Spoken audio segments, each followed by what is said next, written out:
मालिश करवा के आ चुके हैं। कहाँ से करवा के आ चुके हैं? और ये आपको कुछ दिख रहा है इसमें कैमरे में? मम्मी दोस्तों के बाद दोस्तों के दोस्त क्या बोले? फुट मसाज हो चुकी है। दोस्तों फुट मसाज हो गई है। उत्कर्ष ने मेरी की, मैंने उत्कर्ष की दोस्तों। चलो धन्यवाद। Hello everyone, welcome to my channel. दोस्तों मेरे चैनल में आप सभी का स्वागत है और जो न्यू सब्सक्राइबर हैं उनका हार्दिक अभिनंदन है। दोस्तों कैसे हैं आप सब? मैं अंकिता जबलपुर से कर रही हूं आप सबका स्वागत। और मैं ठीक नहीं हूं क्योंकि मेरा बेटा बीमार है। उसे कल से ही अचानक से फीवर आ गया। मैंने आप लोगों को ब्लॉग में लास्ट में बताया था ना कि उसके खांसने की आवाज़ आ रही है, शायद वो स्कूल से आ गया है। लेकिन उस टाइम तो उसे फीवर नहीं डिटेक्ट हो रहा था, बस वो बहुत ज़्यादा परेशान था। तो मैंने स्टीम वगैरह दे दी थी और थोड़ी मेडिसिन दे दी थी सर्दी ज़ुकाम वाली। लेकिन आई थिंक 7 बजे के करीब उसको तेज़ ठंड देख के बुखार आ गया। और उससे पहले भी कुछ हुआ घर में। मतलब हम लोग एक के बाद एक उलझे हुए हैं और समझ में नहीं आ रहा कि क्या ओर छोर है, क्या हो रहा है, क्या चल रहा है। ये बाप रे, मैं बता नहीं सकती, एकदम पजल्ड हो गई मैं। और समहाउ सभी चीज़ों को एक साथ हैंडल तो करना ही पड़ता है। ये होता है ना कि आप किसी इस हाथ से इस चीज़ को अगर पकड़ रहे हो तो ये वाली चीज़ छूट रही है, फिर दूसरे हाथ से इसे पकड़ोगे तो पीछे से कुछ छूट रहा है। मतलब ये पूरा का पूरा चक्रव्यूह की तरह मतलब हम लोग कल अपने आप को घिरा हुआ महसूस कर रहे थे। खैर चलिए बताती हूँ आपको कि क्या क्या हुआ। और इसे मैंने अरे बाप रे, इसे मैंने स्कूल नहीं भेजा है। तुम्हारी शक्ल से पता, बिल्कुल पता नहीं चल रहा तुम बीमार हो।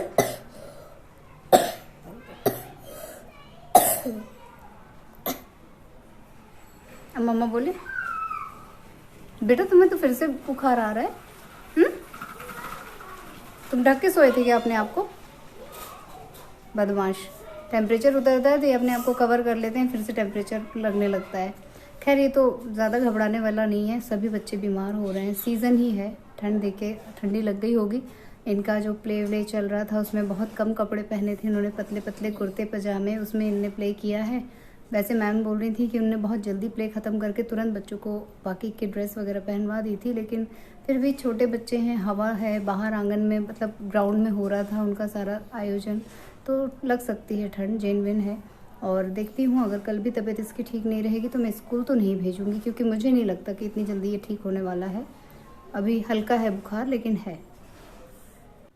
मैं अंदर आ गई क्योंकि वही एज यूजुअल बाहर जो है रेत गिट्टी की आवाज़ें आने लग गई थी, तो मुझे लगा इसको डस्ट से और ज़्यादा खांसी उभर रही थी। तो मैंने कहा चलो बेटा अंदर ही चलते हैं रूम में, वहीं बातें करते हैं। आज के व्लॉग में कुछ खास नहीं हो पाएगा क्योंकि मेरा ना मन बिल्कुल भी स्थिर नहीं है। जब तक ये थोड़ा नॉर्मल रहता है, आगे पीछे घूमता है, तब तक तो मैं सारा काम कर लेती हूँ, मेरा मन लग जाता है। लेकिन जहाँ इसको थोड़ा बहुत भी टेम्परेचर आ जाता है ना, मेरे अंदर से धुक धुक होने लगती है। और समहाउ मैं नहीं बता सकती कि क्या होता है, हर मम्मी को होता है। मेरे आंसू निकल आते हैं कि ये क्या हो गया बच्चे को। और ठीक है, ज़्यादा तबीयत इसलिए नहीं मैं बोल रही हूँ कि ख़राब है, क्योंकि इसको ना 103 104 टेम्परेचर आता है, लेकिन इतना ज़्यादा टेम्परेचर इसको नहीं आया है। कल भी ठीक था, आज भी ठीक है, हल्की हल्की हरारत जैसी है। और वो सर्दी जुकाम खांसी उसमें तो सबको ही होता है, मुझे भी तो हुआ था। तो इसको भी शायद 2-3 दिन लग जाएंगे ठीक होने में, लेकिन हो जाएगा ठीक। और जो प्रिकॉशन हम लोग को लेने चाहिए वो मैं ले ही रही हूँ, और जो भी बच्चों के लिए किया जाता है वो सब कुछ मैं कर रही हूँ। जब सक्सेसफुल हो जाएगा तो आप लोगों को भी बताऊंगी कि मैं क्या क्या करती हूँ। और कल जो है सबसे पहले हमारे यहाँ शाम को बाऊजी की तबीयत खराब हुई। मतलब उस टाइम भी उत्कर्ष ठीक थे, सडनली उनको वॉमिटिंग चालू हो गई। और इसके चाचू घर में नहीं थे, इसके पापा का जो मोबाइल ख़राब हुआ था वो उसको बनवाने में लगे थे। फिर वो वहीं पे सेंटर पे डाल के आए और एक न्यू मोबाइल बाय करके लाए, क्योंकि बिना मोबाइल के भी बहुत सारी प्रॉब्लम हो रही है, हम लोग एक दूसरे से कनेक्ट ही नहीं हो पा रहे थे। तो हम जल्दी जल्दी मोबाइल लाते लाते भी टाइम लग गया। फिर ये हुआ कि उनको डॉक्टर के पास लेके जाओ, क्या हुआ है, कैसे हुआ है। और होता क्या है कि उनकी एक भी दवा अगर आगे पीछे कुछ ऐसा हो जाता है तो उनको या तो पेट में दर्द बढ़ जाता है या उनको वॉमिटिंग होने लग जाती है, कुछ ना कुछ उनको प्रॉब्लम होने लग जाती है। और हम लोग इतना ध्यान रख रहे हैं कि अगर ठीक 12 बजे की दवा तो 12 बजे एकदम उनके पास होती है, उनके हाथ में होती है। इवन हमारी मम्मी जी का मैं 10-12 साल से देख रही हूँ कि एकदम रूटीन सेट है, लेकिन इधर बीच मम्मी जी का रूटीन एकदम ऊपर नीचे हो जा रहा है बाबूजी के कारण कि चलो उनको पहले दिया जाए। मम्मी जी भी इंतज़ार करती रहती कि हाँ ठीक है, पहले आप उनका कर लो, उनको देख लो, फिर मुझे कर देना। लेकिन इतना सब होने के बाद भी अगर किसी की तबीयत ऊपर नीचे होती है ना, तो अंदर से दुख दुख हो जाती है। और सबसे बड़ी चीज़ ये है, हम लोग उनको कुछ कर नहीं पाते हैं। इसकी तबीयत खराब हुई तो मैंने इसे घर में मेडिसिन दे दी, लेकिन बाबूजी को कुछ होता है ना, तो वो हमारे हाथ में कुछ नहीं है कि उनको किस वजह से हो रहा है, कि अचानक गैस हुआ, कि पित्त हुआ, क्या हुआ, कुछ पता नहीं। और जिन डॉक्टर के पास हम लोग उनको लेके गए थे, सारा सब चेकअप वगैरह उनका जो चल रहा था, उसमें से एक ने कहा कि मैं ऑपरेशन कर दूंगा, लेकिन किडनी की जिम्मेदारी मेरी नहीं है, वो आप जानो, चाहे तो आप डायलिसिस कराओ, चाहे आप जो कराओ, हम ये नहीं करेंगे। और 75,000 से ऊपर का आप खर्चा मान के चलो। तो अब हम लोगों को ये 75,000 का खर्चा तो हम लोग खुद मान के ही चल रहे हैं, लेकिन उसके बाद आप जिम्मेदारी नहीं ले रहे हो। डॉक्टर कह रहा है कि मेरी कोई जिम्मेदारी नहीं। तो ये बहुत बड़ी बात है, और ये हम लोगों को नहीं ठीक लगा कि भाई कोई तो कुछ तो आप रिस्पॉन्स दो, किसी और डॉक्टर के साथ मिलके आप वो कर लो।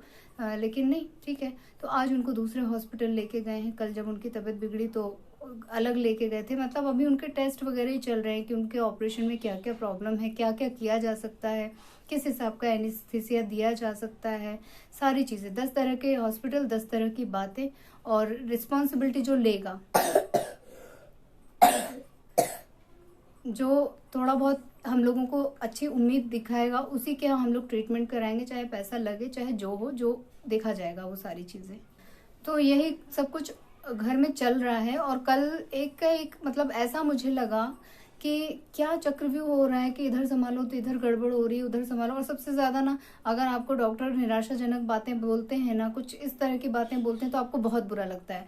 और एक जगह तो डॉक्टर ने कुछ बोलना ही जरूरी नहीं समझा। मतलब उनसे हम पूछ रहे हैं, उनसे हम डिस्कस कर रहे हैं, वो हमें बताना जरूरी नहीं समझ रहे हैं हमारे पिताजी की हालत। बताओ ये कैसे चल सकता है? ऐसा कैसे हो सकता है कि आंख बंद करके हम डॉक्टर के हाथ में पेशेंट को दे दें, उसके बाद वो जो भी कर रहे हो हमको उसकी कोई इन्फॉर्मेशन नहीं होगी, कोई जानकारी नहीं होगी, और कल को कुछ बनेगा बिगड़ेगा तो वो अपनी खुद की जिम्मेदारी कि आप लेके गए थे वहाँ, हॉस्पिटल वालों की कोई जिम्मेदारी नहीं। ऐसा कैसे हो सकता है? मतलब इतना इरिटेटिंग माहौल है, डॉक्टर के नाम से मुझे नफरत होने लगती है। लेकिन चूंकि मेरे घर में खुद डॉक्टर हैं तो मैं नफरत नहीं कर सकती, क्योंकि वहाँ पे ऐसा नहीं होता है। मैंने वहाँ का माहौल देखा है। लेकिन हाँ ठीक है, थोड़े से स्ट्रिक्ट होते हैं डॉक्टर, थोड़े से इमोशनल कम हो जाते हैं, क्योंकि वो पेशेंट के साथ इमोशन को डेवलप करेंगे तो वो फिर शायद काम नहीं कर पाएंगे। लेकिन इतना ज़्यादा भी रूड नहीं होना चाहिए कि आप उनके रिश्तेदारों को डरा दें या रिश्तेदारों को सेटिस्फाई नहीं कर सके। कम से कम एक सेटिस्फेक्शन तो आदमी को मिलना चाहिए कि हम यहाँ पे अपने आत्मीय को लेके जा रहे हैं, तो ये कुछ क्योर होके आएंगे, कुछ तो ऐसा हिसाब किताब सेट बैठना चाहिए ना। सो यही कुछ चल रहा है अभी मेरी लाइफ में। और जितने उत्साह के साथ मैंने दिसंबर मंथ की शुरुआत की थी, ये आप लोगों के साथ शेयर करके कि ये मेरा सबसे फेवरेट मंथ है, क्योंकि इस मंथ में मैं मम्मी बनी थी। उतना ही ज़्यादा परेशानियां आ रही हैं इस मंथ में, मैं क्या बताऊँ। जब मेरा बच्चा मुझसे पूछता है कि मम्मा इस बार आप क्या करोगी, तो मेरे पास कोई आंसर नहीं होता है कि मैं इसके बर्थडे पे क्या करूँगी। इतने सारे चीज़ें चल रही हैं कि इसने कल मुझसे पूछा कि मम्मा आप मेरे बर्थडे पे अच्छा इतना बता दो, कोई नहीं आएगा तो भी चलेगा, लेकिन आप घर में क्या करोगी। तो मैंने कहा बेटा अभी तो ये भी डिसाइडेड नहीं है कि तुम्हारे पापा तुम्हारे बर्थडे पे होंगे या नहीं, तुम्हारे दादाजी यहाँ पर होंगे या नहीं। इतना मुझे अजीब लग रहा है इस बात को बोलने में, क्योंकि पूरा मंथ में एक एक दिन तैयारी करती थी कि मैं अपने बच्चे के बर्थडे पे ये करूँगी, लोगों को ये गिफ्ट दूंगी, मैं ऐसा करूँगी, मैं वैसा करूँगी। लेकिन इस बार समहाउ मेरे मन में एक बार भी ये चीज़ नहीं आई है कि मैं अपने बेटे के बर्थडे पे क्या करूँगी, क्योंकि मेरे सामने ऐसी ऐसी चीज़ें हैं कि उन्हीं से मैं पार नहीं पा रही हूँ, उन्हीं से मैं उबर नहीं पा रही हूँ। ये कैसे मैं सोचूं कि मेरे बच्चे के लिए मैं क्या करूँ। सोचा था दिसंबर के शुरुआत में कि सब अच्छा होगा, लेकिन सडनली ऐसी ऐसी चीज़ें उलझती जा रही हैं कि क्या ही बोलूँ। मैं समझ नहीं पा रही हूँ कि कैसे समझाऊँ, कैसे एक्सप्लेन करूँ। लेकिन ठीक है, भगवान ने इस मुसीबत में डाला है, इन परेशानियों में डाला है, वही हमें उबारेंगे, मैं बस इतना ही जानती हूँ। और वही इन सब बातों का ख्याल रखेंगे। हो सकता है कुछ अच्छा हो जाए, हो सकता है इसके लिए, इसकी किस्मत से कुछ सारी चीज़ें सुधर जाएं और मैं इसके लिए कुछ कर पाऊँ। सो दोस्तों, मुझे लगता है कि मुझे व्लॉग का यहीं पे एंड कर देना चाहिए, क्योंकि जब आपका मन अच्छा नहीं होता है तो आप किसी को कुछ अच्छी वेब भी नहीं दे सकते हो, किसी को कुछ अच्छी सलाह भी नहीं दे सकते हो। और बस यही है कि आप लोगों के साथ चीज़ें शेयर कर दी हैं, घर के भी लोग बहुत सारे व्लॉग देखते हैं, तो वो भी चीज़ों को समझते हैं, तो कुछ कुछ एडवाइस मिल जाती है, कुछ हिम्मत मिल जाती है। और बाकी तो जो देखो, जो होना है वो तो हो ही रहा है। समय के साथ हर एक चीज़ चलती जा रही है, चलती जा रही है। कल का दिन भी बीत ही गया, आगे का दिन हम आज जी रहे हैं, आगे की परिस्थितियाँ और जो आएंगी उनको भी हम जी लेंगे। बस यही सारी चीज़ें मुझे आपसे शेयर करनी थी, कुछ आज है नहीं खास। तो मिलूंगी अपने नेक्स्ट वीडियो में। आज का व्लॉग यहीं पे एंड कर ले रही हूँ, आप लोगों से ले लेती हूँ विदा। आप लोगों में से जो लोग नए हैं प्लीज़ मेरे चैनल को सब्सक्राइब कीजिएगा, वीडियोस को लाइक कीजिएगा और अपने फैमिली और फ्रेंड्स के साथ उसे शेयर कीजिएगा। दोस्तों अपना ख्याल रखिएगा। Bye bye. Bye bye and thank you for watching.